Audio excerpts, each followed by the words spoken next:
There are winter nights when people are not simply looking for sleep. They're looking for a reason to believe that the world is still warm, that their memories are not completely buried under layers of cold snow, that somewhere within the harshness of life, something tender is quietly waiting for them. You and I, we have both lived through nights like that. Nights when the wind howling through the cracks of the door feels too loud, and the voice inside our chest feels too small. Nights when we no longer know where to look for warmth, in a thin blanket, in a steaming cup of tea, or in a memory that has long faded. But the strange thing is this: on nights like these, a single image flashing before us can make us pause. A small light, a tiny bakery tucked beneath snow-laden pines, a wooden door slightly open, as if inviting, as if calling. It promises nothing grand. It has no dazzling sign, no sweet advertising slogans. It simply stands there, with the warm scent of bread drifting through the air, as if whispering softly, "If you're tired, come in. What you've lost might be waiting for you here." In life, sometimes we don't need much, just a place where the heart can gently put down its burdens, a moment calm enough for the breath to deepen, and a story soft enough to bring us closer to ourselves. The little bakery of silent Snowfall is exactly such a place that exists on the boundary between real and dream, between past and present, between what we thought we had lost and what has quietly remained. Perhaps you don't believe in miracles, but when a bakery opens only one single night each year, when its loaves of bread can lead you back to the most beautiful memory of your life, when every person who steps inside carries a crack in their soul, then sometimes it's perfectly fine not to believe. Because whether you believe or not, what matters more is how you feel when you stand before that door. The hesitation, the anticipation, or perhaps a little fear. Fear that the memory you find may not be what you always imagined.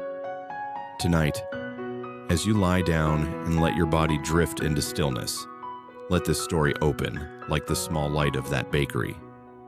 Let the sweetness in the air guide you through the snowfall, through the soft shadows of your mind, and bring you close to the memories you may have been afraid to face for a long time.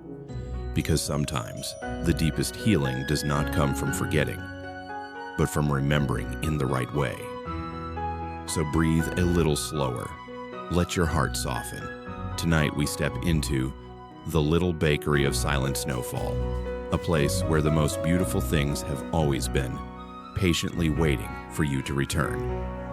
Part 1. The door that opens at midnight, in the middle of Christmas Eve. A night long accustomed to the quiet of falling snow. Small, almost invisible things happen. Things only those who carry a vague emptiness within themselves can truly sense. That night, no sudden church bells rang, and no fireworks tore across the sky. Instead, there was only a very gentle shift. An amber light flickered on behind the frost-covered window of a small bakery. It glowed like a warm heart being awakened after a long sleep. People living in that little town had grown used to winter nights, where only the wind and the snow seemed to speak to each other. Yet strangely, every year at this exact moment, that warm light appeared. Never a minute early, never a minute late. The bakery nestled under the branches of an old pine tree, as if the tree itself had stretched out its limbs to shield it from winter storms. No signboard, no logo, no indication that anything had ever been sold here. Only when the warm light turned on did people remember. It's open again. The wooden door slowly cracked open, without a single creak, like an invitation prepared carefully many years before. A smell, brown, warm, touched with honey and a hint of apple, drifted into the frozen air. It was a fragrance that felt like a whispered sentence, like a soft breath placed gently on the shoulder of whoever stood outside. "Come in, dear one. Tonight you don't have to be brave." No one knew whose voice that was, or whether it was merely the imagination of weary souls worn down by years of living. But those who had stepped into that bakery even once all shared the same feeling. This place did not wait for many people. It waited for the right person. Some said they saw the door open on the first snowy night of their childhood. Back then, they thought it was part of a dream, because who would believe a bakery could appear and disappear like a breath?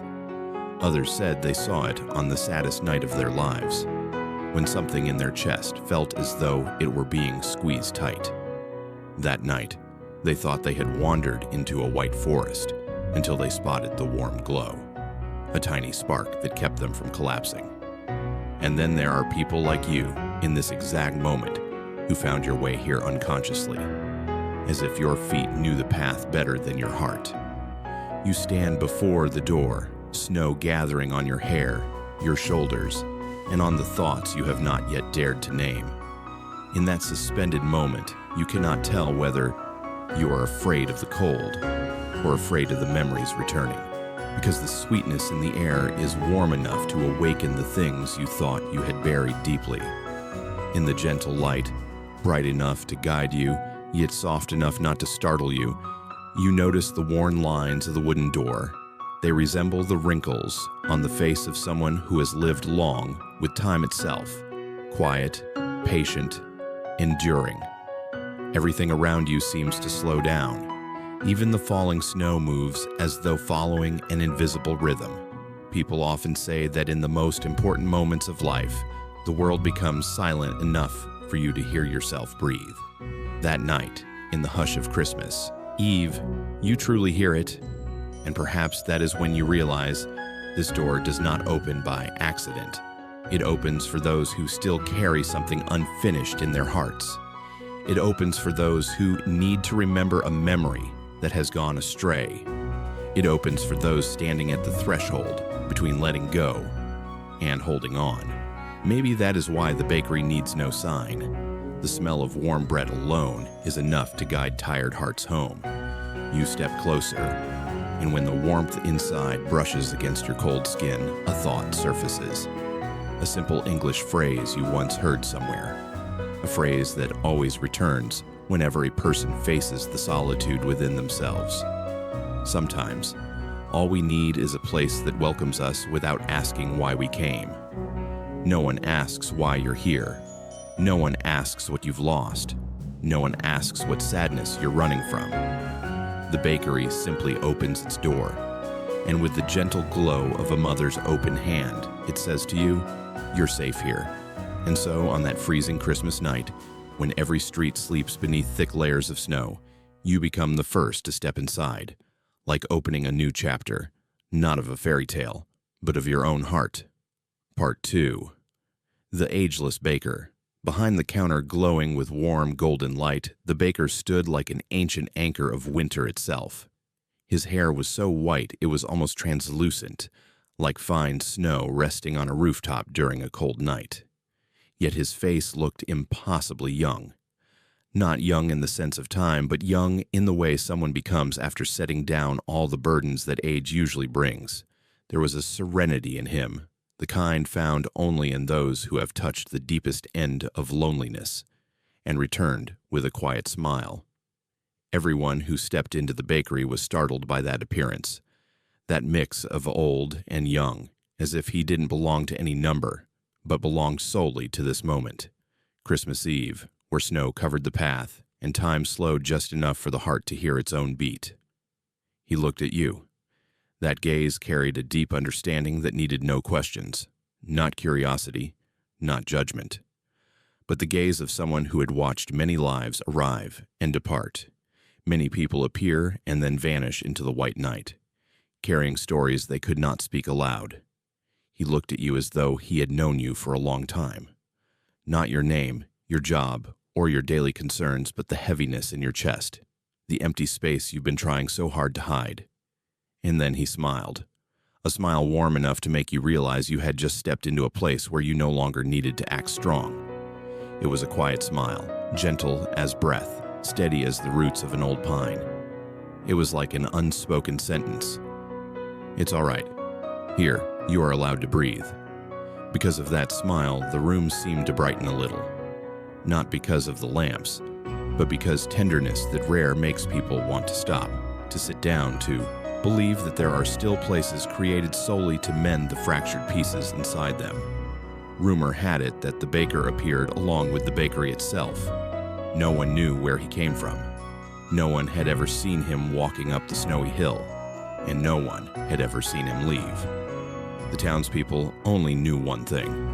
Every year, at the stillest moment of Christmas Eve, the lights in the bakery would turn on, and he would be there, behind the counter, as if he had been waiting all winter. Some said he was the spirit of this place. Some said he appeared only to those searching for something they had lost. Others believed he belonged to memories that no longer had a home, and this bakery was their temporary shelter. But they were all just whispers. He never confirmed nor denied any of it. He simply stood there, in that same spot, as though his existence itself was the answer. He gently placed a folded cloth on the counter, treating every crease as if it held a story from long ago. He wiped the trays with movements slow yet steady, like someone who had done this not for a day, not for a year, but for decades, perhaps even centuries. His hands, though marked by time, carried the softness of someone accustomed to holding fragile things. You watched him, and something struck you. Every movement he made had purpose, and yet no urgency. He wasn't rushing, like someone trying to finish a task. He wasn't dragging, like someone avoiding life.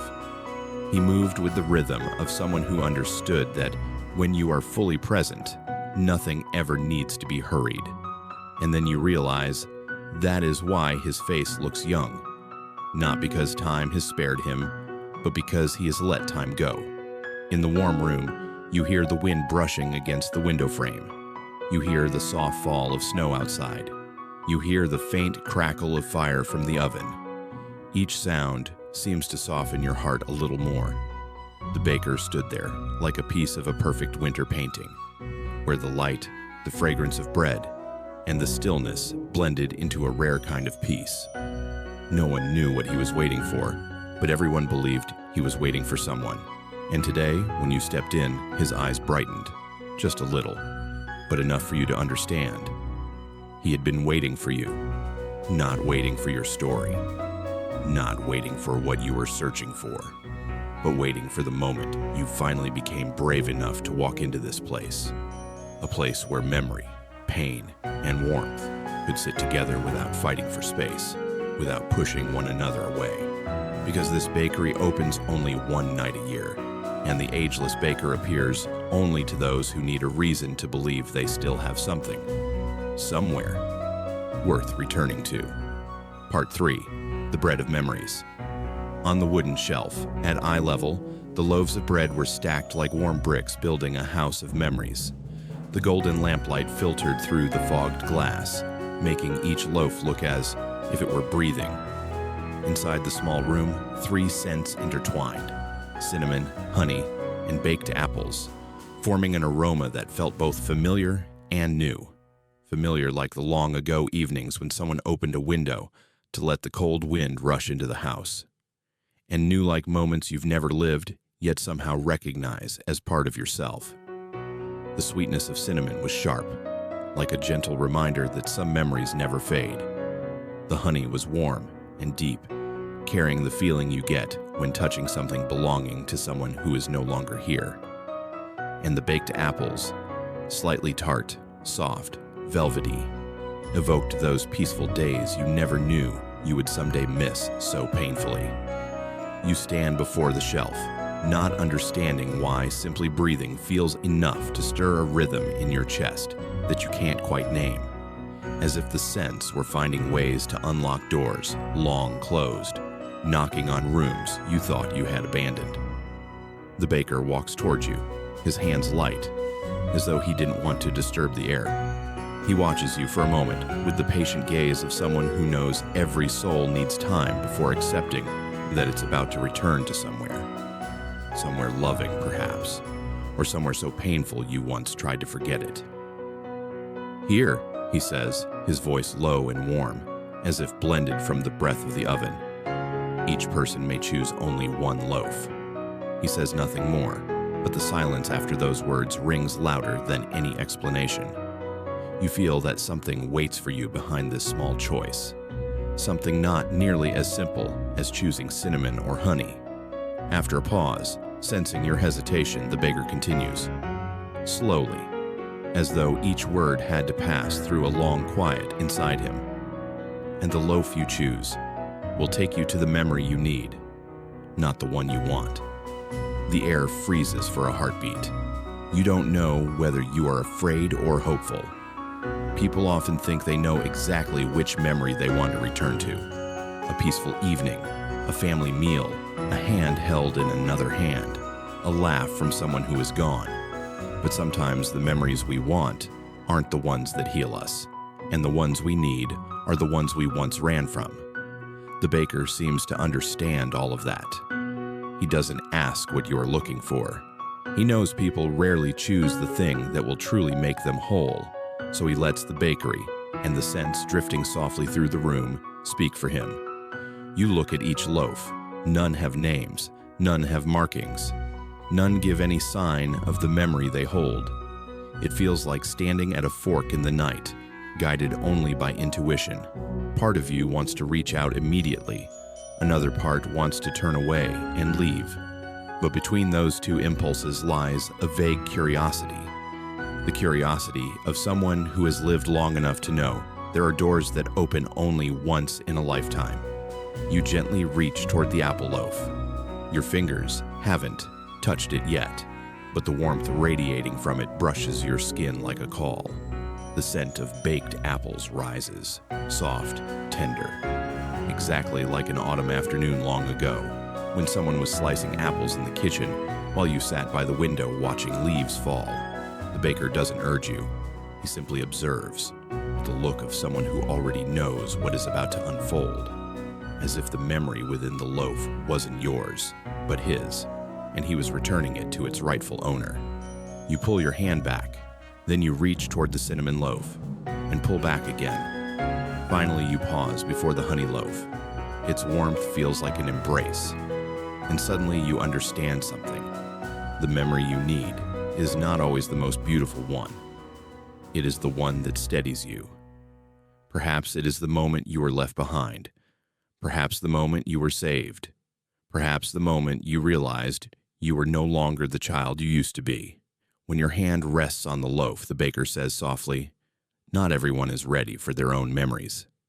His voice is gentle, but it does not avoid the truth.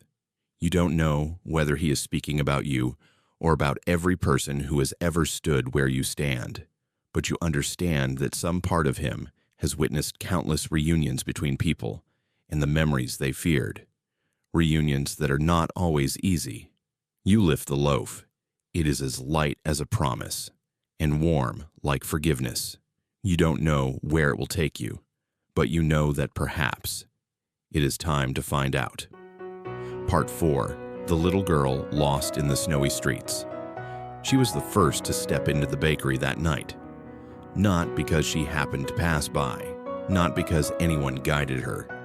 She arrived like a stray snowflake, carried endlessly by the wind until exhaustion, and found this place as her final refuge.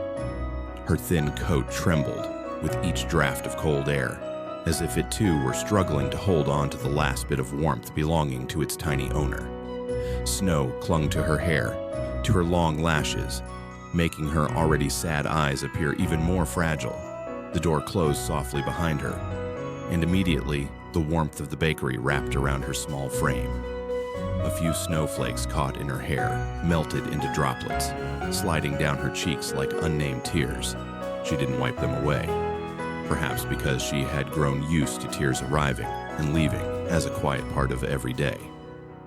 The baker behind the counter did not speak. He gave her time to realize she had escaped, even briefly, from the biting wind outside. That silence, a silence that knew how to listen, did not make her feel hurried. Instead, for the first time since the snow began blanketing the streets, she felt herself slowly uncoil. She walked toward the bread shelf. Each step was small, yet carried the determination of someone too young to bear the weight of her own story. On the shelf, a fresh apple loaf still steaming from the oven filled the air with apple and cinnamon. A thin, fragile warmth, but strong enough to hold the room together. That scent changed the expression in her eyes. Not much, just barely, but enough to resemble the gaze of someone recognizing something they lost long ago. No one told her which loaf to choose, but her small hand, almost unconsciously, reached forward and touched the apple loaf. The warmth from it spread through her frozen fingers, flowing into her palm like someone had placed a fragment of memory wrapped in a soft cloth into her hand. The moment came quickly, yet stretched out like a long breath she had held in for years. She closed her eyes, and the room, along with the white sheets of snow outside, vanished. In their place was the gentle yellow glow of a familiar kitchen lamp. The smell of flour, cinnamon, chopped apples, and the warm breath of a woman smiling softly.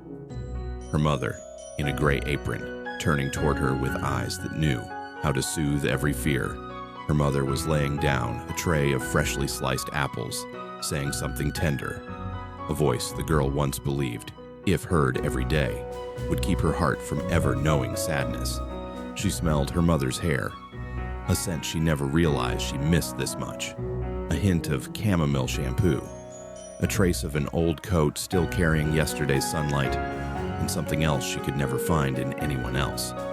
The scent tightened her chest, but in the gentlest way possible. In that memory, her mother was saying something loving, but time had blurred the words. Only the feeling remained. The feeling of being loved, being understood, being seen, being accepted. Things the girl had lost when life pushed her into journeys far beyond the endurance of childhood. The memory did not return through clear images, but through warmth. Through the way her mother placed a hand on her head, through the moment the two of them stood before the oven, heat touching their skin like a promise that inside this kitchen, nothing could ever harm her. She did not know how long she had stood there. Perhaps just a few seconds. Perhaps an entire winter. When she opened her eyes, she was back in the bakery. The warmth of the memory was fading from her palm, but still enough to bring color to her cheeks. As if she had walked a long road and reached a place untouched by winter. The baker looked at her. He did not ask what she had seen. No one has the right to touch another person's memories, not even with words. He only nodded gently, a forgiving, understanding nod, as though he knew she had retrieved a piece of herself. The girl held the apple loaf to her chest, like cradling a keepsake newly returned to life. Outside, the snow was still falling, but the flakes landing on her hair no longer made her shiver. She turned toward the door with steps lighter than before. Light, as if her tiny shoes were walking on an entirely different path, one paved with memories rather than snow. Before leaving, she looked back at the baker. Her eyes were no longer only sad. In them was a small glimmer, small but strong enough to withstand an entire winter. That glimmer, fragile as it was the very thing that helps lost little girls find their way home. Part 5. The Quiet Man. The man entered after the little girl, as if the two of them had been guided to the bakery by the same invisible thread. But there was a different kind of quiet in him. The quiet of someone who had gone too far, for too long, until even his own breath felt like something he had to fight to keep. Gray patches of road dust clung to his coat, and on his rough hands were the marks of months, perhaps years, of non-stop labor, the kind of days that teach a person to endure cold and forget what warmth is supposed to feel like. He stood at the doorway for a long moment, as if weighing whether he had enough courage to step into a place this peaceful. The baker did not urge him, did not ask anything, did not offer an invitation. He simply watched the man with the same eyes that had seen countless weary hearts. The eyes of someone who knows that some sorrows can only find their own way out, not be pulled out. Finally, the young man stepped inside. His footsteps were light but steady, the steps of someone used to walking long roads with no one beside him. He approached the bread shelf. No looking around, no hesitation. Just quiet presence before the three simple choices: cinnamon, honey, and baked apple. choices that hid beneath their simplicity a landscape of memories he had long feared to touch. Then he lifted his hand and chose the cinnamon loaf, with a gentleness that felt like touching a fragile shard of time. The warm scent of cinnamon rose into the air, and in that instant, his tense shoulders dropped.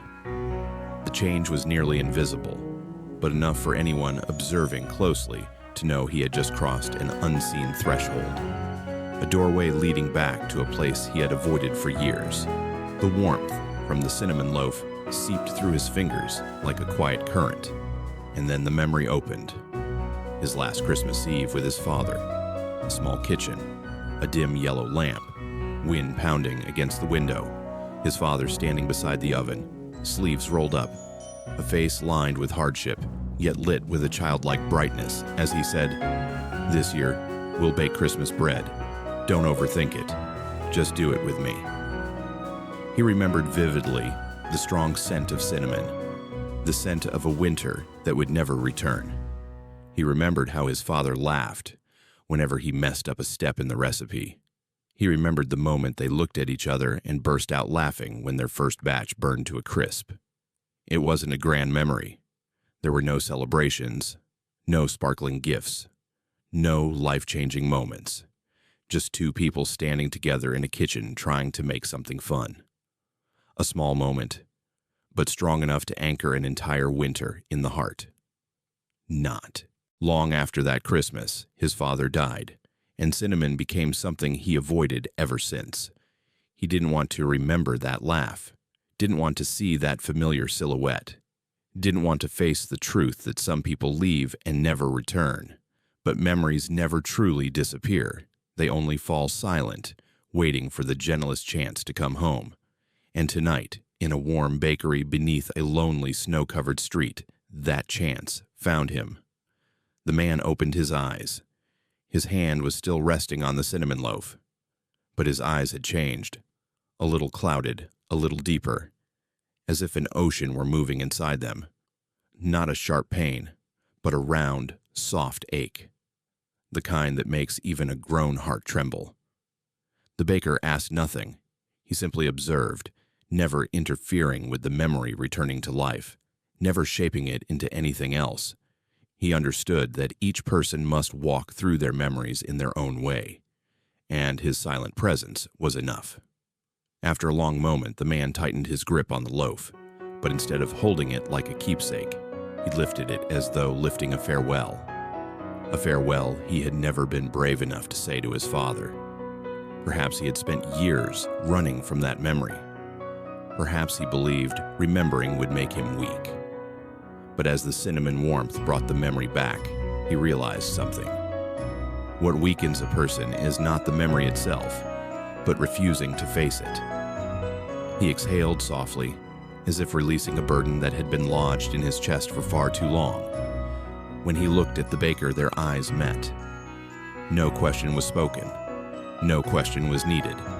Because sometimes, one burnt batch of bread in the past is enough to remind a person that love, clumsy and imperfect as it is still the only thing strong enough to carry them through long winters.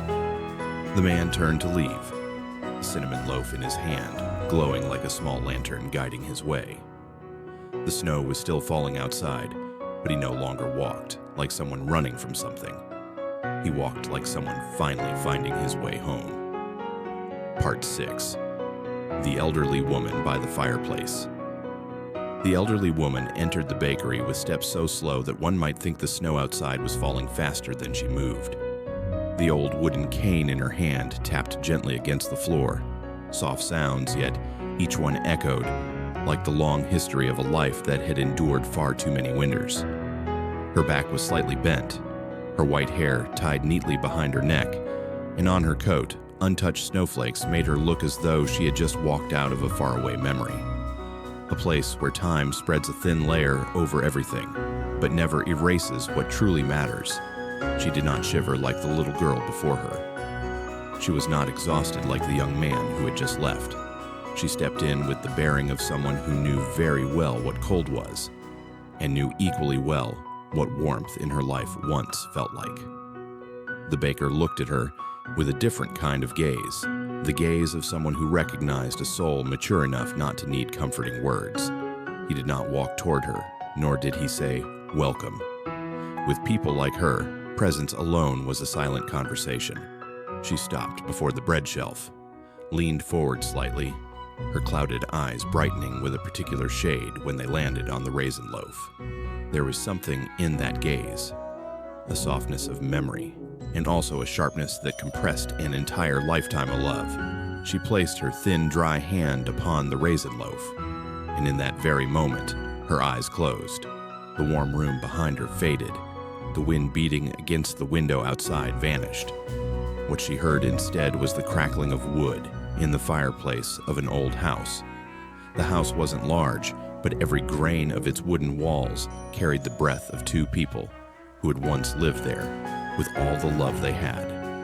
The fireplace stood in the corner, the place her husband, a man with gentle eyes and skillful hands, always sat on winter nights. She saw him as if he were still sitting there, leaning against the old chair, the violin resting on his shoulder. He was playing a melody she had heard hundreds of times, a melody without a name, yet one she knew by heart. Every time he drew the bow, the sound rose like warmth spreading through the room, turning their small home into the safest place in the world. Back then, she often sat by the fireplace, hands folded in her lap, letting the music mingle with the wind outside. She remembered the way he looked at her whenever he paused. A gaze soft as jade, a gaze that told her through silence, "I'm here. I always will be." But time took him away. The fireplace remained. The house remained. But the violin's sound disappeared forever. The elderly woman felt both things at once, the warmth and the emptiness, flowing together like two streams from opposite directions, meeting in the same quiet chamber of the heart. This memory did not hurt her. It simply brought her back to where she belonged, like a traveler who, after many years, finally steps onto the old front yard again. In the bakery, she opened her eyes, but her gaze still held the reflection of the firelight from that old hearth. In her hand, the raisin loaf remained warm, like the hands that once held hers on the snowiest nights of her life. The baker stood still, never intruding upon the journey she had just taken. He was accustomed to the return of souls who carried love stretched across a lifetime. But in her, what he saw was not sorrow, but gratitude. A gratitude so alive that the entire bakery seemed a little warmer because of it. She said nothing. She did not tell her story aloud. She simply smiled. The smile of someone who has touched the memory they needed to touch, holding it as one would hold a fragile keepsake kept safe through countless years and still heavy with meaning. When she turned to leave the bakery, her steps bore a quiet certainty. Not the certainty of strength, but of a heart that knows exactly what it carries. Every step was light, as though she were walking across the old wooden floor of her home, the place where violin notes once rose like warmth. The baker opened the door for her. Outside, the snow was falling thicker than when she arrived, but the wind no longer felt cold to her. As she stepped out, the snow settling onto her shawl glowed like tiny lanterns. She gently tightened her grip on the raisin loaf, as if holding a piece of memory that had returned and would now stay. And as her figure slowly dissolved into the falling snow, the baker bowed his head slightly, as though sending her a wordless message. Some memories are never lost. They simply wait for the right night and the right person to return. Part 7. The Young Woman with the Broken Heart. The young woman stepped into the bakery just as the snow outside grew thick enough to blur the path behind her. Her long hair fell over her shoulders, blending with the white flakes, making her look like an unfinished painting. Beautiful, yet misplaced, fragile enough that a single strong breath might cause everything on her to shatter. Her coat wasn't thick enough for this winter, just as her heart wasn't strong enough for what had happened before she arrived. She did not shiver like the little girl lost in the snowy streets, nor was she exhausted like the quiet man who had just left. Her cold came from within. A cold born from a heart split open. A cold no fireplace could ever drive away. She stood at the doorway for a moment, her eyes reddened. Whether from the wind or something deeper, she herself no longer knew. The baker did not ask her anything. He did not look at her with pity, nor did he hide the gentleness in his gaze. He simply stood there, a presence steady enough to keep a person from collapsing when they believe they've reached the very bottom of loneliness. The young woman walked toward the counter of bread. Not hurried, but not leisurely either. Her footsteps were those of someone who had stepped many times into places that were never meant for her. But this time, something felt different. Not because the bakery was warm, but because its quiet didn't make her feel abandoned. It wrapped around her like a thin blanket, not heavy enough to suffocate, not light enough to leave her empty. She stood for a long time before the shelf. She didn't choose anything, just looked, like someone standing before a small decision, only to find herself reflected in it. The baker remained silent. He waited, and his waiting, patient, unforced, made her feel that for the first time in months, there was someone listening to her silence. People often believe pain must be spoken to be understood, but sometimes silence is the truest language of a broken heart. At last, she lifted her hand, hesitant, and stopped before a small, sugar-dusted bun. It looked simple, not elaborate, not bright, not inviting. Just a tiny bun, white and soft like an innocence that had slipped from a child's hands. She placed her hand on it, and in that moment, what happened was not the return of a memory, but the slow melting of the fragments inside her. The first image that appeared was not of someone who hurt her, not of a relationship she'd tried to forget, not of a promise that had been broken. It was herself, as a child. Not the child who would one day love and then lose. Not the child who would grow up to become the young woman standing here now. But the child running barefoot in the sun, hands covered in flour, eyes shining like 2 drops of morning dew. The child who believed in magic without needing a reason, who believed in good things even though no one had ever taught her they always existed. That little girl once believed every road led to something worthwhile. Once believed the hand holding hers would never let go. Once believed that when her heart hurt, an adult would soothe it with an embrace. The grown woman standing in the bakery suddenly understood what she had lost. Not a person, not a romance, but that small version of herself. She closed her eyes, and in that instant, the warmth from the sugar-dusted bun spread across her palm like a whisper from another lifetime. You once knew how to believe in beautiful things. You forgot as you grew up, but it never disappeared. It only slept. Tonight, it wakes. She opened her eyes. A tear glimmered at the corner. Not a tear of pain, but the tear of someone who has finally seen herself again after years of being lost. The baker remained still behind the counter. He did not ask what she saw. No one asks such things here. In this bakery, memories are kept for their owners alone. The young woman held the small bun to her chest, as if holding something fragile she had just recovered. Not a miracle from the outside, but a miracle from the deepest part of herself, where light still lived beneath layers of dust left by old wounds. When she turned to leave, her steps were so light the snow beneath her barely showed a print. Not because her pain had vanished, but because within her, a lost faith had quietly awakened. The faith that even a broken heart can mend itself if it finds a place gentle enough to let it breathe. As her silhouette faded into the snowy night, the baker watched her go, his eyes glowing softly. The glow of someone who had witnessed a soul find its missing innocence again.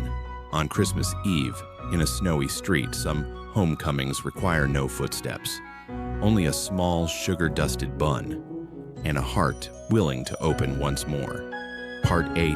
The boy holding the snow dog. The bakery door trembled softly as someone pushed it open, and the boy appeared in the cold wind, holding tightly against his chest a gray-furred dog. Snow clung thickly to the animal's fur, and the boy's hair was tousled by gusts of wind from every direction. But the most noticeable thing wasn't the cold or the exhaustion they carried. It was the way the boy held the dog, as if he were holding an essential part of his own body. A bond that could never be fully spoken. He wasn't much older than the little girl lost in the snowy streets, but his eyes were entirely different. They were the eyes of a child who had learned how to protect himself and simultaneously protect the small creature in his arms.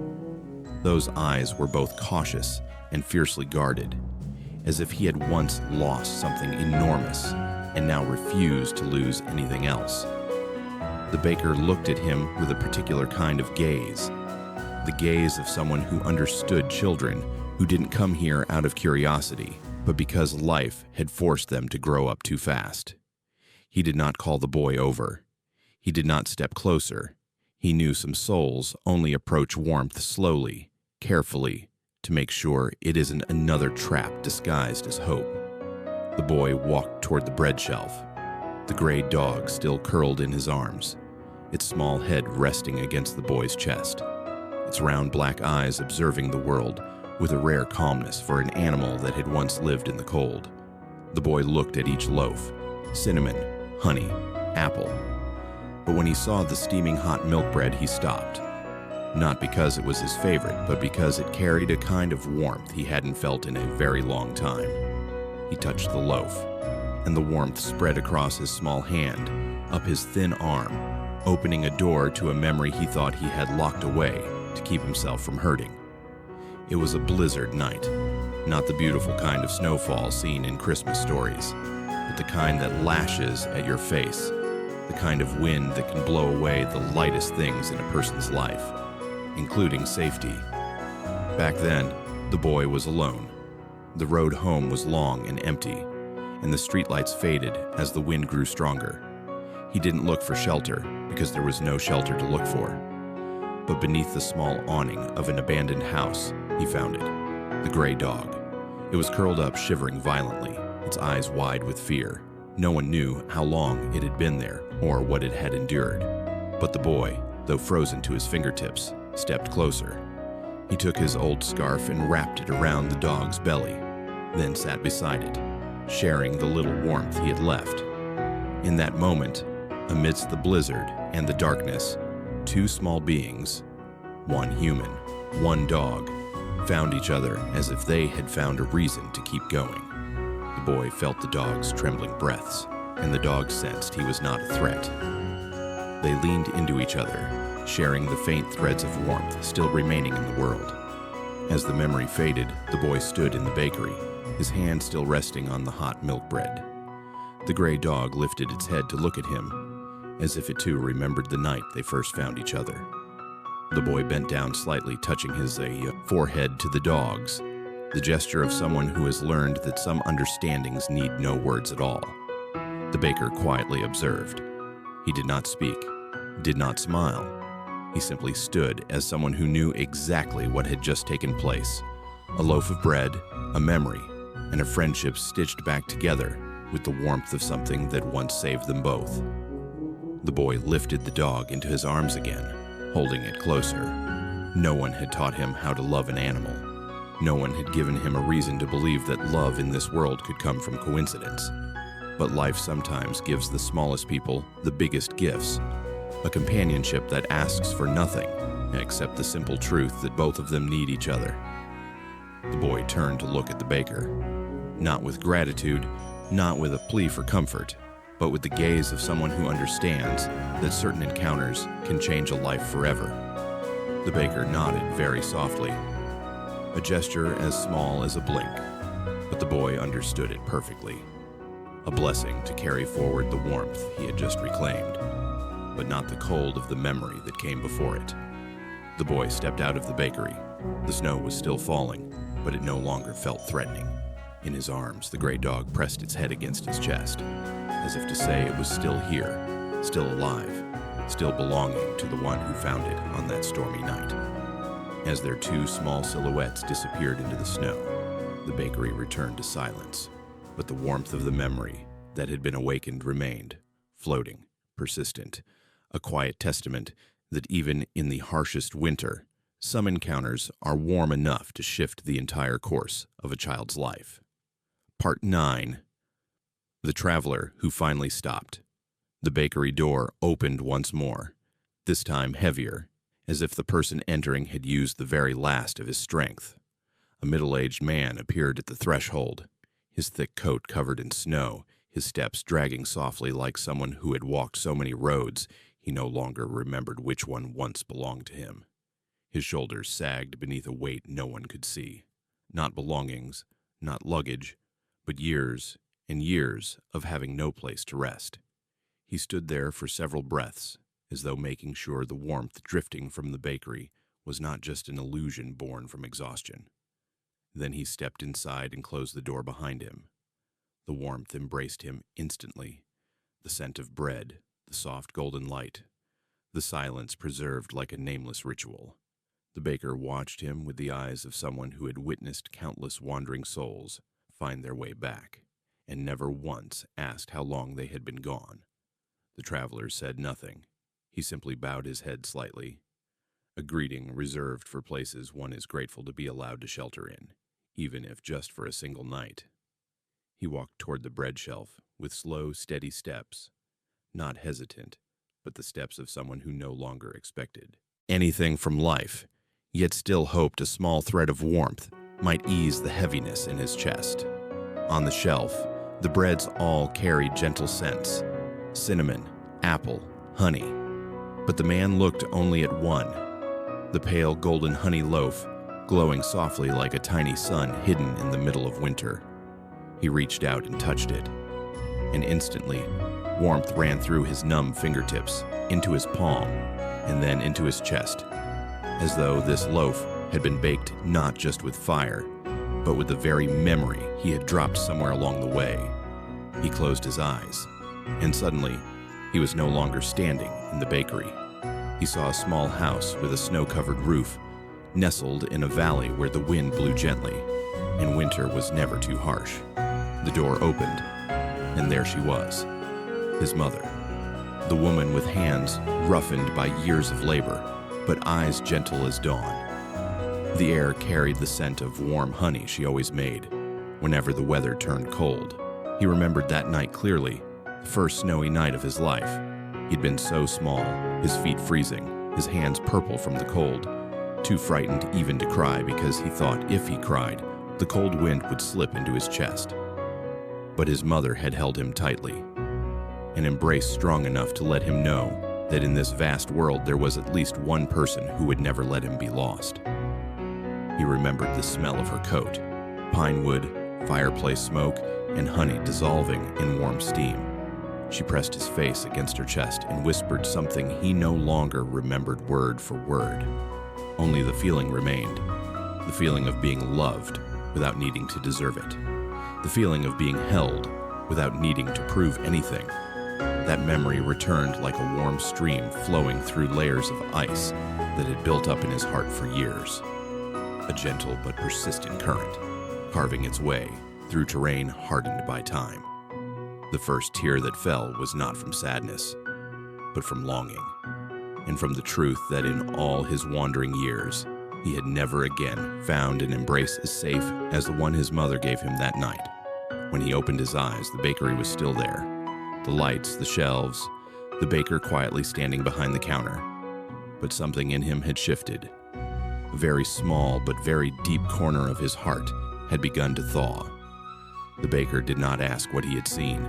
He simply looked at the traveler with the understanding of someone who knew that certain memories needed space. Space to return, to ache, to warm, and to release. The man held the honey loaf in his hand like holding a lantern.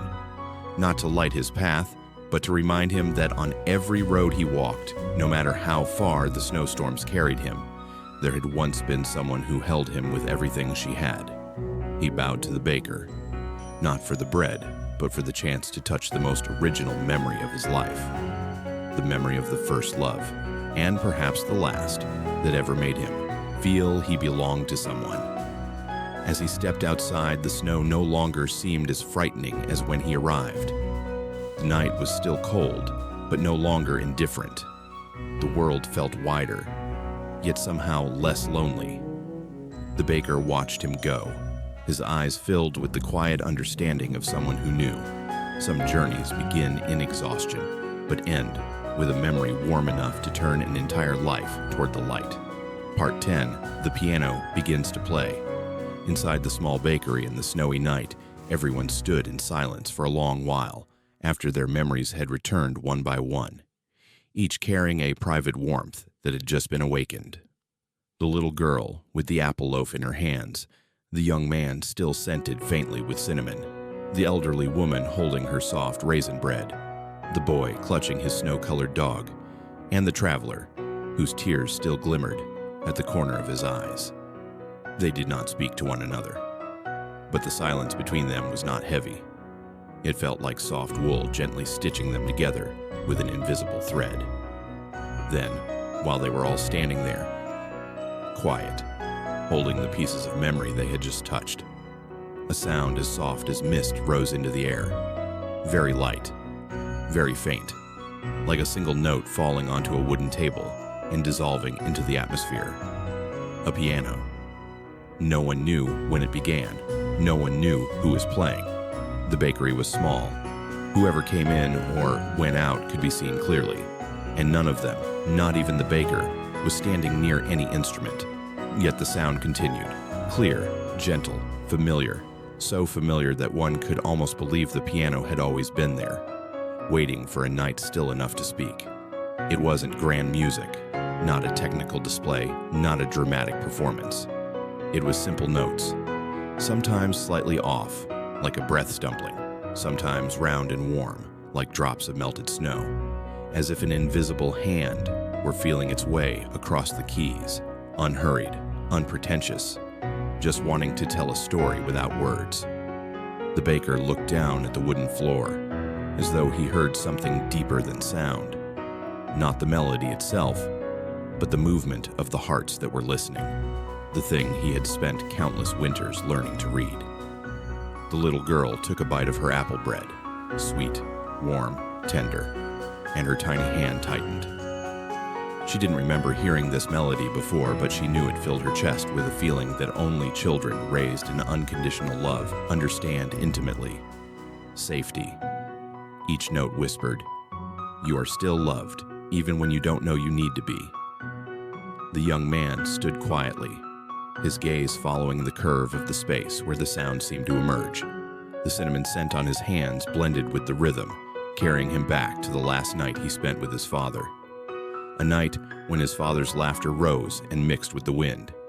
He didn't realize he was smiling.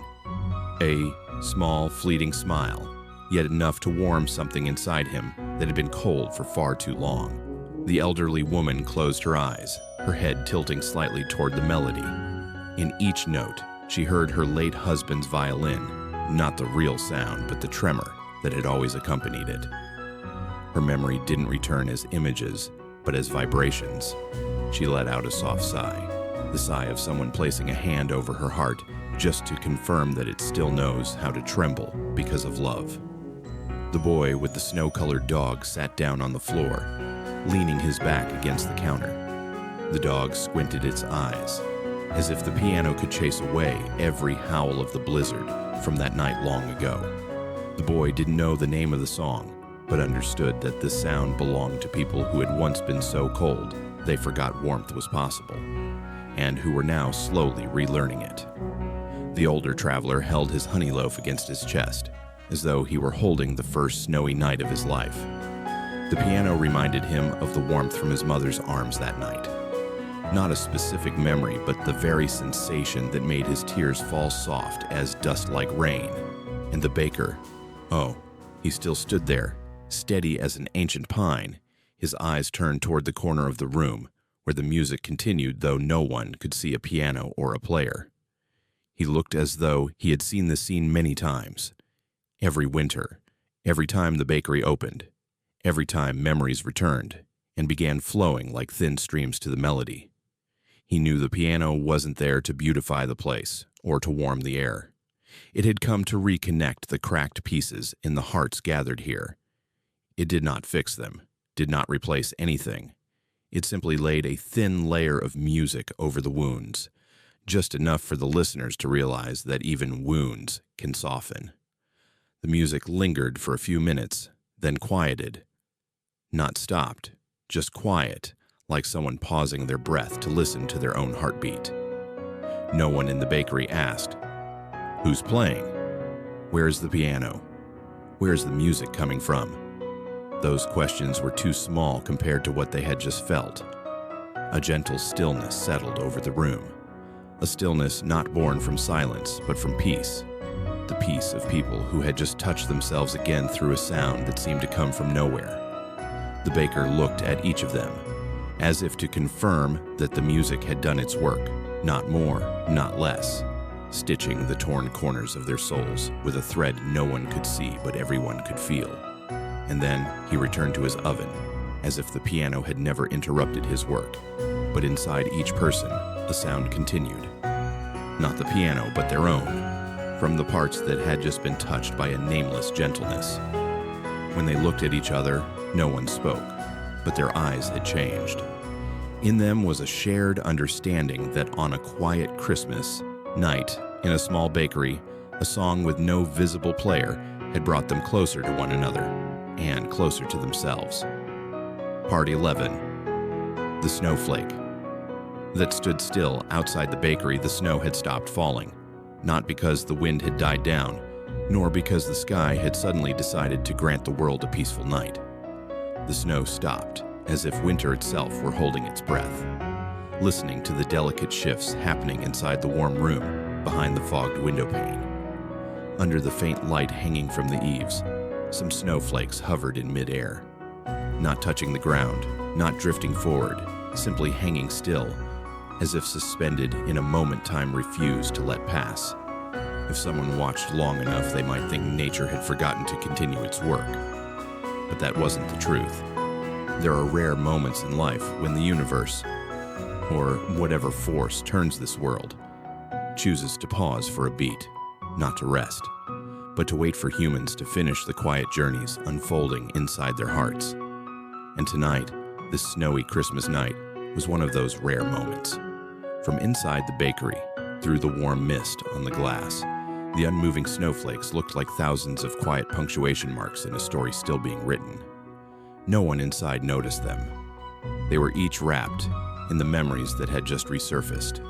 The little girl seeing her mother smile again, the young man breathing in the scent of cinnamon, the elderly woman carrying the echo of her husband's violin, the boy holding his snow-colored dog, remembering the night the two small souls found each other, the traveler pressing a hand against his chest to hold on to the warmth of his mother's embrace. In the quiet room, there was only the gentle sound of people breathing, and in the rhythm of those breaths, the world outside seemed to merge with their inner world.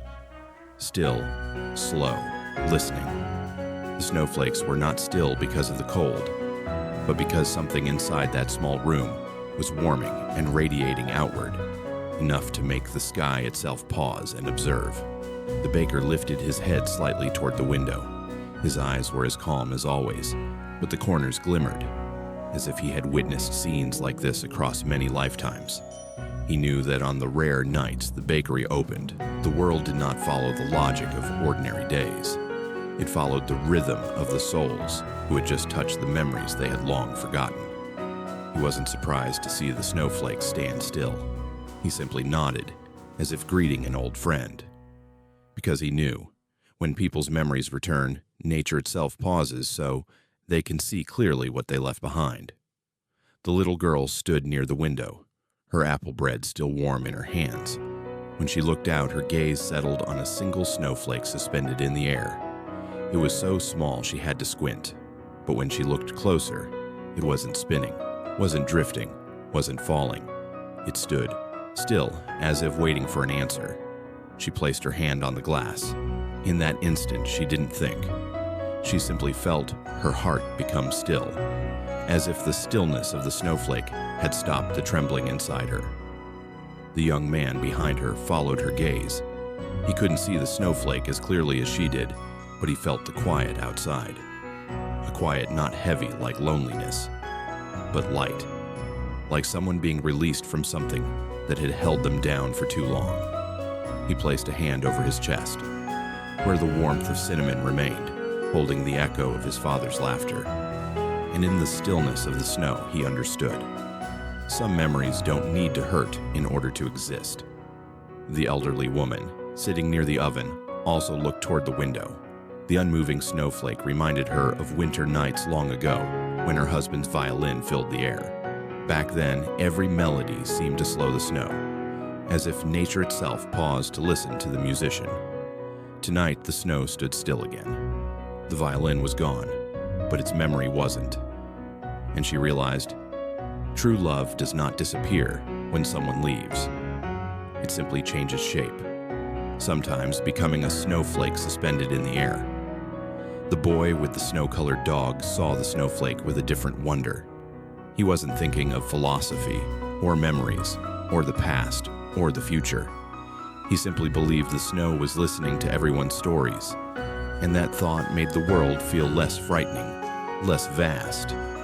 His dog nudged its head against his hand, as if sensing that they were no longer two small creatures pushed around by the storm. And the traveler, he was the last to look out. When his eyes met the snowflakes standing still, something inside him also became still. An old grief, once so heavy it kept him from moving, now resting quietly like a gentle breath under a warm blanket. In that stillness, he understood he had traveled very far to find something that memory had returned to him with a single touch of honeyed warmth. Outside, the snowflakes still hovered, not moving, not melting, not breaking, simply being, a witness to a night when time decided to slow down so the human heart could go deeper. And as each person in the bakery tightened their hold on their bread, as if holding a piece of their rediscovered memory, the snowflake seemed to become even more still. It did not come to be admired.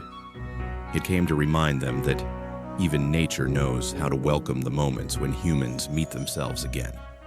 In that profound quiet, the baker spoke softly, not loudly, not to anyone in particular, but as a message to the whole room and to the sky beyond it. There are moments when the world stops just long enough for you to finally see what you've been moving too fast to notice.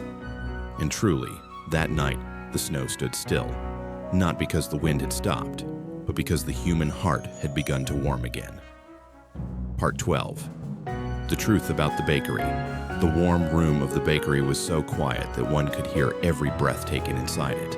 The heat from the oven continued pulsing gently, and the intertwined scents of bread, cinnamon, baked apples, raisins, and honey wove together into an aroma that was difficult to describe. Not fully sweet, not fully bold, but warm enough to soften the tightest corners of the human heart, as if everything in this room had been adjusted to the perfect degree. Warm enough to chase the cold away, bright enough for people to see one another, and quiet enough for memories to finally speak. After the mysterious piano music faded, no one spoke for several minutes. They simply stood there, each person like a piece of a winter painting stitched together by returning memories. Then a voice rose, soft but unmistakably clear. "Who are you?" There was no suspicion in the question, no harsh curiosity trying to peel away a secret. Only the honest bewilderment of someone who had just witnessed too many unexplainable things. The baker stood behind the counter, his hands resting lightly on the old wooden surface. He looked at the person who had spoken, a young man whose eyes still held the afterglow of the memory he had just touched. But the baker did not answer immediately. Between them lay a thick layer of unsaid things, questions everyone in the room carried but hesitated to give voice to. Finally, he smiled. Oh, that smile. It was not the smile of someone pretending to know everything, nor the smile of someone hiding something behind his silence.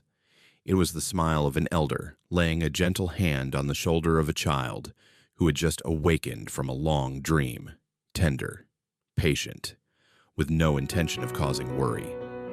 "I am only the keeper of what you have dropped." He spoke slowly, as if wanting each word to land in the exact place where the listener's soul needed it. The whole room seemed to pause, not because the sentence was strange, but because it was too true. True in a way no one dared to consider, that perhaps the things we lose throughout life do not truly disappear. They simply find a place safe enough to wait for us to return. The little girl, holding her apple loaf, lifted her head. The remnants of her memory still shimmered in her eyes, making them glow like candles in a night ceremony. She did not fully understand the baker's words, but she felt something.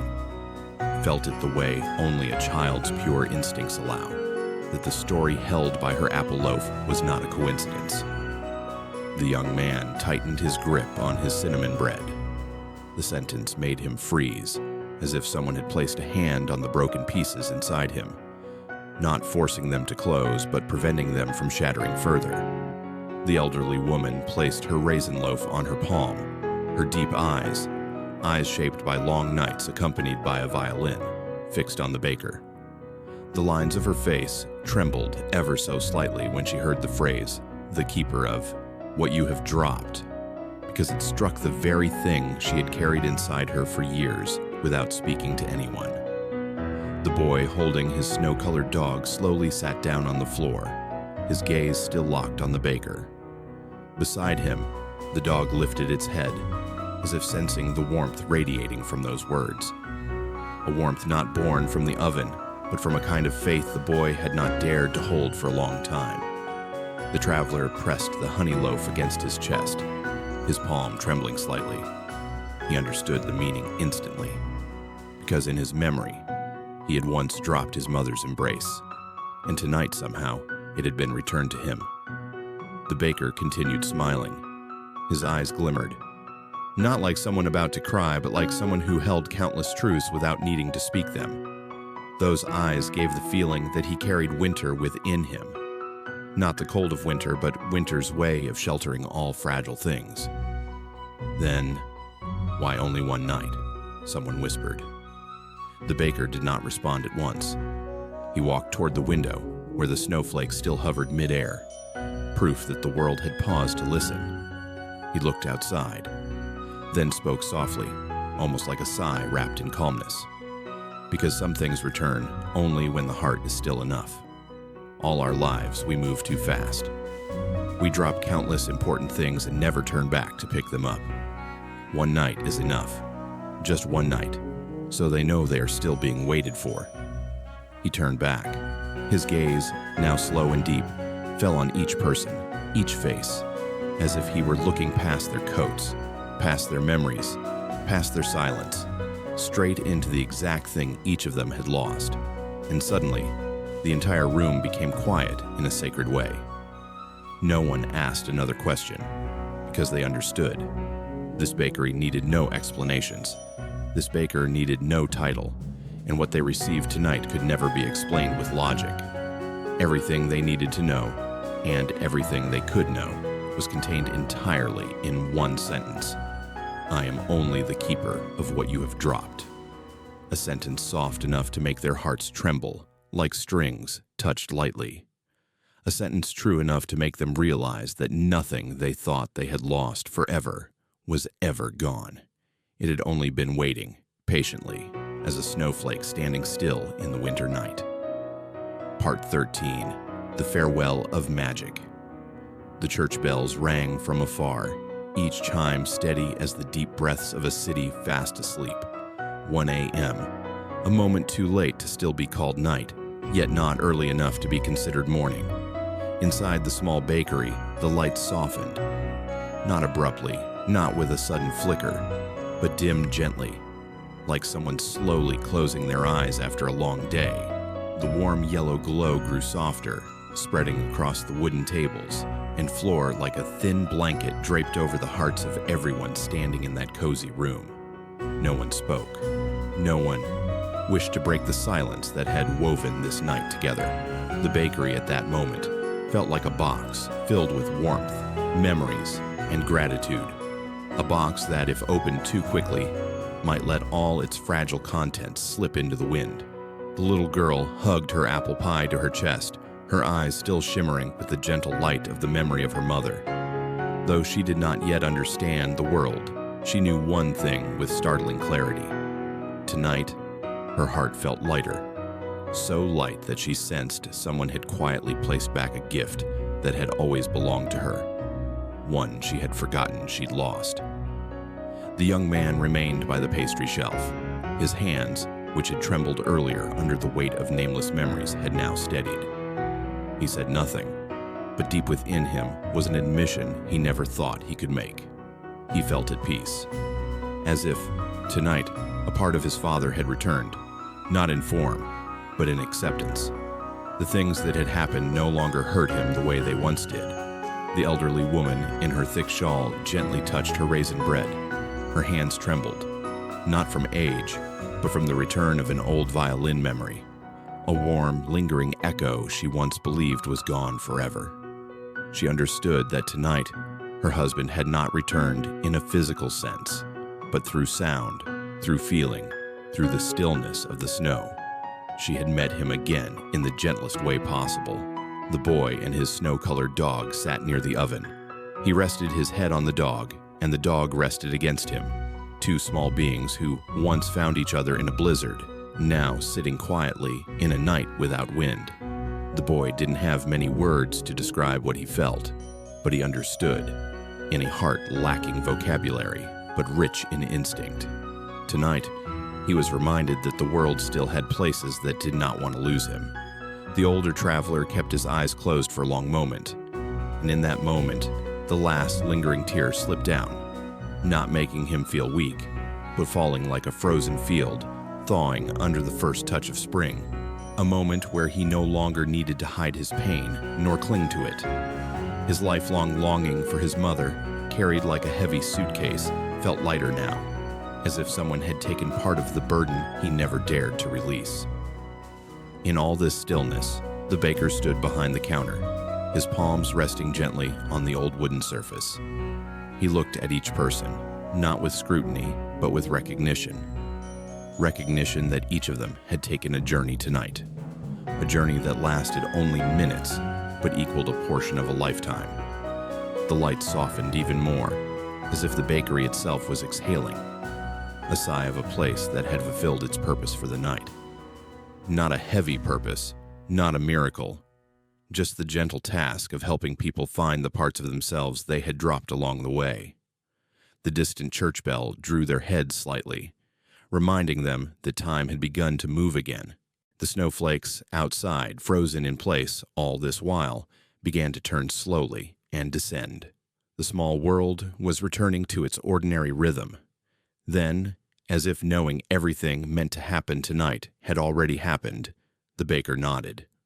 Not a farewell nod, not a good luck nod, but the nod of someone speaking without words. You've taken back what you needed. Tonight is enough. The small window above the oven released one last breath of warm air before cooling. The wooden tables, the walls, even the shelves of bread seemed to settle into a dim, warm glow, as if time had laid a thick blanket over them in preparation for their disappearance. A few people opened their mouths, wanting to say thank you, but they couldn't. Not because they didn't know what to say, but because sometimes thank you is too small for what you've been given. That night, every person felt the same truth, though none spoke it aloud. They had been given back something they never dared to ask for. A memory, a warmth, an old belief, a fragment of themselves they thought had vanished. This was the gift of Christmas night, and of the bakery that opened only once a year. The bell chimes stretched into the wind, mixing with the fading sweetness of the warm pastries, and in the air something spread, light as silk, yet stronger than any wind. A farewell, delivered in silence. And in that silence, the magic stepped back, like a friend who always leaves before you manage to say that you still need them. Part 14. The bakery disappears. When the last guest stepped out of the bakery, the warmth inside still clung to their skin like a thin blanket, lingering for a few extra seconds before being carried away by the night wind. The sky above, still covered in a gentle shade of night, no longer held the heavy snowfall that greeted them earlier.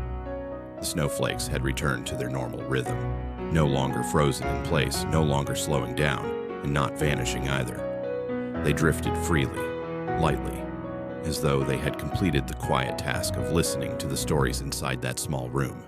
No one spoke. They stood under the awning, each holding a loaf of bread, wrapped in the warmth and memory that belonged to them alone. They did not leave immediately, perhaps because they sensed that the night had not truly ended, that something else was about to unfold. Their breaths turned into little white clouds, rising and fading. Their hearts, however, did the opposite. Fuller, clearer, lighter. The baker stood behind the door, his hand resting gently on the handle, like someone about to close a story that had reached its final page. He did not say goodbye.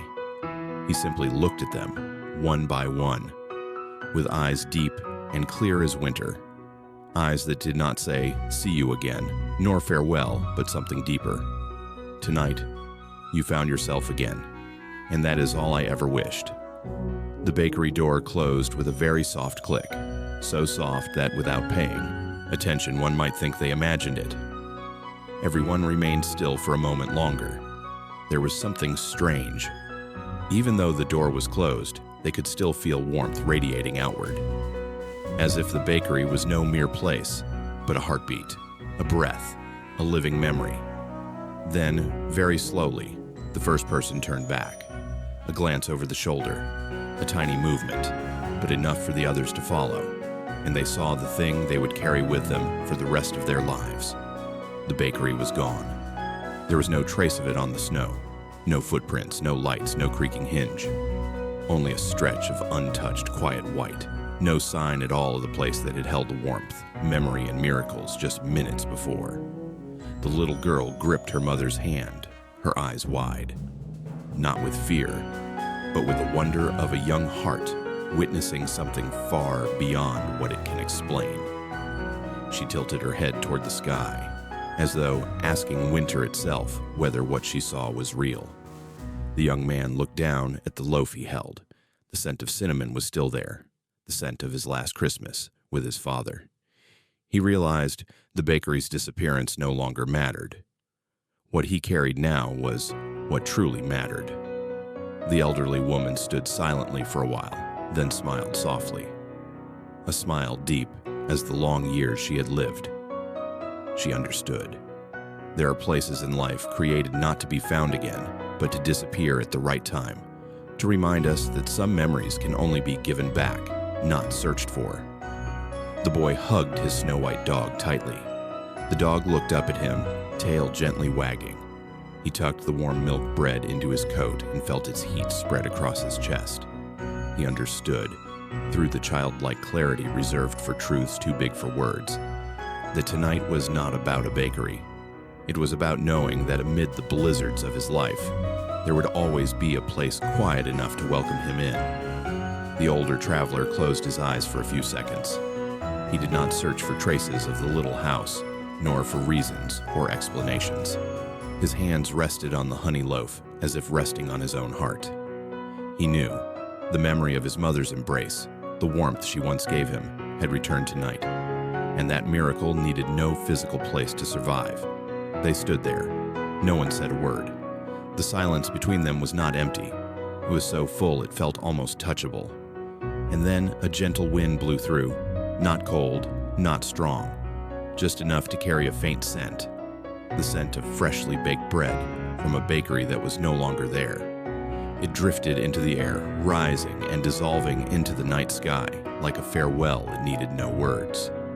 Someone inhaled deeply. Someone smiled a little. Someone touched the old crack in their heart and realized it no longer hurt the same way. They knew, each in their own quiet way, that the bakery had vanished from sight, but not from the night. It remained in the warmth of the memories they had just recovered, in every step they were about to take back toward their own lives, and in the small but unwavering belief that miracles sometimes appear exactly when people need them most, and disappear exactly when people are strong enough to continue. They turned away and walked into the snow. The snow fell again, but no longer heavily. The sky stayed night, but no longer cold. and inside each of their hearts was a warm loaf of bread, a beautiful memory. A Christmas miracle returned just in time. The bakery disappeared, but what it gave them will never be lost.